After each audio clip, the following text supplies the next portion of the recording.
My grandmother's television only showed one channel after she died. Static, but not normal static. Patterns in the noise. Shapes that moved with purpose, that seemed to watch back. The funeral was on Tuesday. By Thursday, I'd moved into her house to sort her things. The house smelled like lavender and old paper, the smell of decades lived in one place. Grandma had been a collector.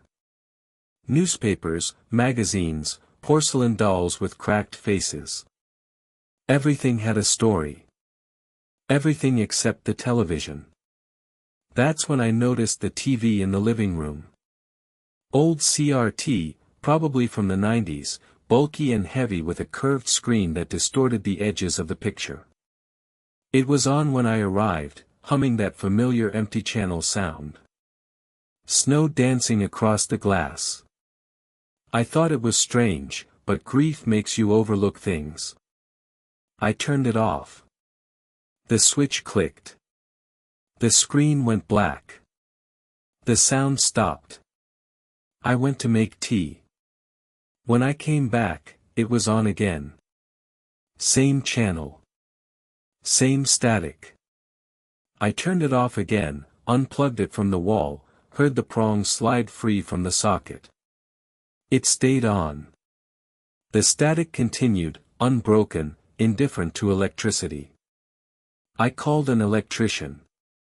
Young guy, skeptical until he saw it. He checked the outlet, the wiring behind the wall, the circuit breaker. He said the TV wasn't plugged in. Hadn't been for years. The cord was severed cleanly, lying behind the set like a shed skin. But the screen glowed. The static danced.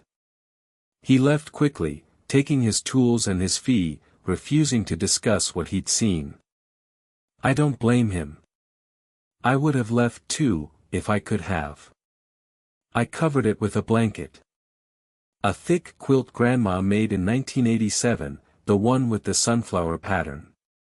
The sound continued, muffled but present, a whisper beneath the fabric. That night, I started seeing shapes in the static. Faces. Hundreds of them, pressing against the glass from the inside. They moved like they were underwater, slow and drifting, their mouths open in screams I couldn't hear. Some looked like people I knew. My mother. My father. People I hadn't seen in years. They all looked afraid. On the seventh night, the static cleared. Just for a moment. Just long enough to show me the room on the other side of the screen. It was Grandma's living room, but different. Older. The wallpaper was peeling. The furniture was arranged wrong. The window showed a night sky with too many stars, stars that moved, that swam like fish in a dark ocean. And Grandma was there. She wasn't alone. She was standing in a crowd. Thousands of people, packed shoulder to shoulder, all facing the same direction. Up. Looking out. Looking at me.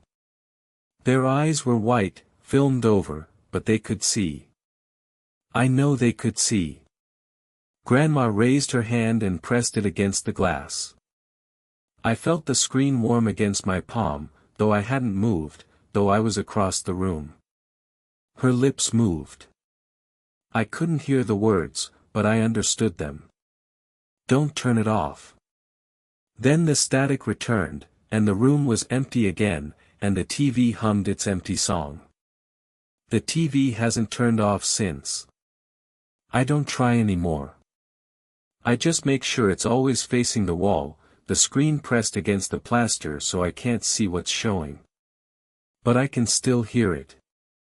And sometimes, at night, when the house is quiet, I can hear them too. The crowd.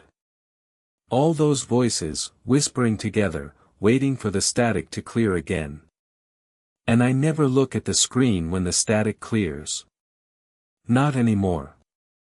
Not after what I saw in the reflection last Tuesday. My own face. Among the crowd. Pressing my hand against the glass. Trying to get out.